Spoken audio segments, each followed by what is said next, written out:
nasıl versin olan neler? Böyle şekil çıkardılar. Bunu düşmeli edemez. Hem ona Sökerek çıxardıblar, bunu sökerek. Belə şəkil çıxardırlar axı. Onu ana düzəltmişdi, bunun yanın başını düzəltmişlər. Qopardıb töküb yerə, bunu qopardıb töküblər yerə. Belə şəkil çıxarmırlar. Bunu gəlirlər mədəni işçiləri ilə gəlirlər. Hamısını deyirlər ki, bu sökülməlidir. ay suzlar, ay şartlar. Böyle şekil çıkardılar.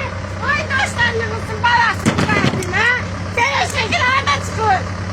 Ben böyle bir oğul verdim vətənə. Vətən sağ olsun dedim, bayrakla öptüm ki benim bana bir şekil böyle çıksın. Haram olsun. Hakkı itleme haram olsun. Şehidin hakkını itleme haram olsun. Ben böyle bir para verdim. Onun burada heykeli koyulmalıydı, heykeli. Gayretli oğullar, gayretli şəxslər. Ben size müraciət edirəm. Şekili belə çıxardırlar, yoksa şəhidli şekilini yok. Heykelini getir bu bulağın yanında koyurlar. Ay bu bulaqdan su içenler, ay bu bulaqdan su aparıp içenler. Belə bir hürmet koyurlar şəhətə.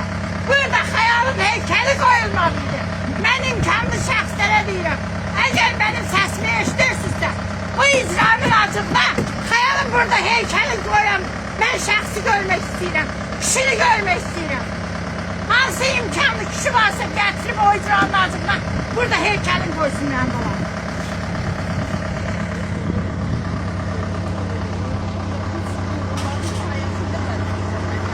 Qəti dəyər verilməz də bu şəhid ailələrine.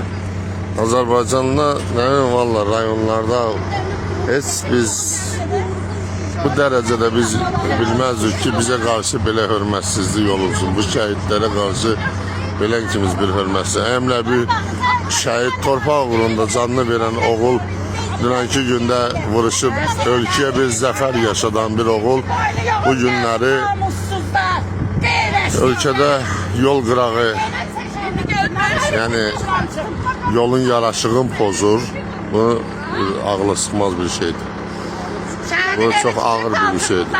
Bu analar və atalar hamısı bu vətənə oğul veriblər. Sen yol ver de ben Oğul gelmeyin. verirler. Şehidin evinde yaşıyor. Vətən onlara dəyərin verməlidir. Şehidin Belə olmaz. evliliğin içinde. Bu cür nə şəkil sökməzlər yolun qırağından.